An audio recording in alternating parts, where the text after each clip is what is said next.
Welcome to Cobb TV. I'm Sherry Kell. I'm joined here today for his weekly update with Chairman Mike Boyce. Welcome, Chairman. Good to be back again, Sherry. Thank you. We had a very productive, great Board of Commission meeting yesterday, and I think we moved several big items forward. Would you like to talk about a couple of those? Yeah, I would. There's a couple of them. Obviously, the big one was the class and pay study for the employees. And I've said this once, I've said a lot of times, they've been patient and loyal long enough. It's time to get this horse out of the barn and get it on the road. There are still some tweaks we're going to have to do to that, but I did not believe, nor did the board believe, that it was worth waiting any longer. Let's get this program out there. Let's let the employees look at the impact it's going to have on them, and there's a process called an appeals process, or if you feel that the board and the study doesn't properly recognize or compensate you for your job, there's a way to come back to address that issue at future board meetings. But something else that we've done is I haven't waited till June when we implement the study. There are some issues that we know about right now that need to be dealt with. Particularly, there are certain classes of jobs here that need special consideration or benefits in light of either their responsibilities or incentives to be retained. And the one that comes to mind right off the bat, of course, is our public safety officers. Many of them, these incredible young men and women, put themselves in the line of danger every single day to protect our freedoms. And I think the compensation they're getting, while it was increased a little bit, I don't think it recognized the special nature of their job, and I think we need to be addressing that. So I've asked Commissioner Weatherford to jump right on that and to start taking a look at that to see if we can to address that issue long before June. And likewise, I've asked Commissioner Cupid to look at the information support sector, as well as other areas that might need special consideration. So we're not slowing down. We've passed it. We realize, there's still a trailer that comes with that, and we're working very hard to make sure that we address that issue. And I understand the compensation committee has been revived and has already had a meeting. Absolutely. We met Monday morning at a very early hour. Obviously, the board knows, as do the staff, that I believe we needed to increase the amount of vacation time for the employees. My belief is that regardless whether you do physical work or mental work, the body still needs time to recuperate. And one of the points that I made at an orientation this week to the employees was to take that vacation time.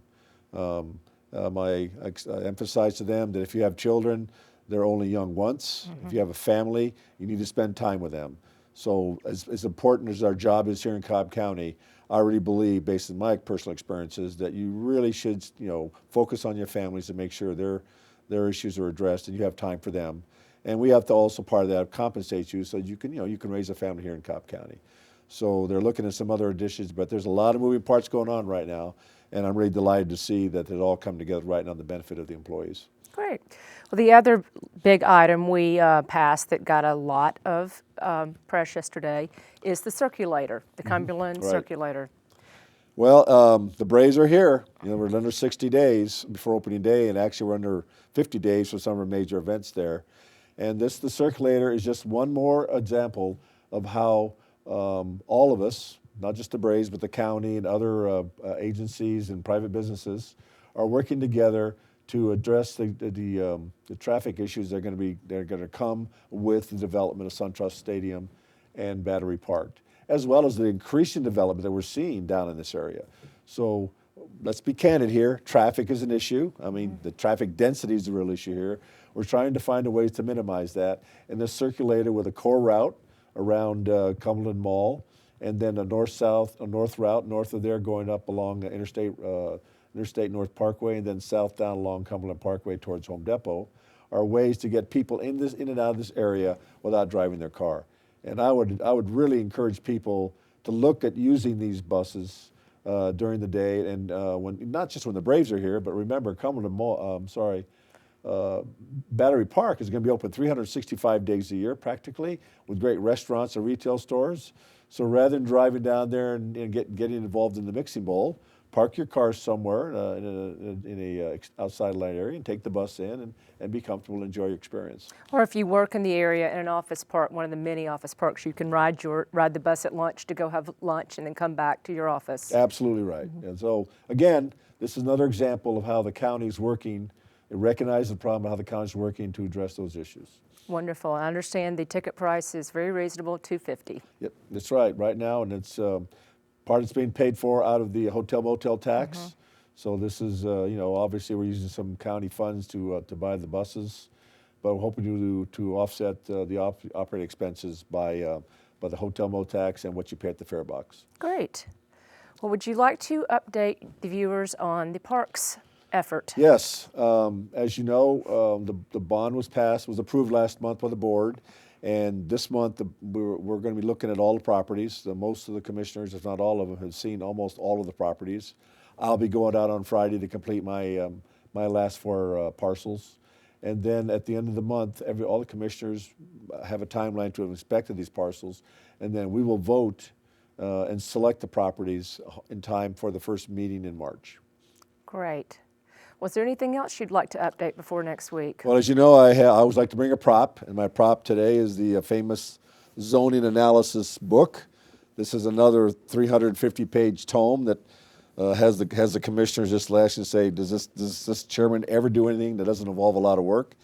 But again, this is an example of we have not had a major zoning hearing since December, and we're now 2 months into that. And so there's been a backlog, and now the backlog is going to be broken with the zoning analysis. So that's next Tuesday, and it is going to be probably a very long session. There's some very big issues in here that have to be considered.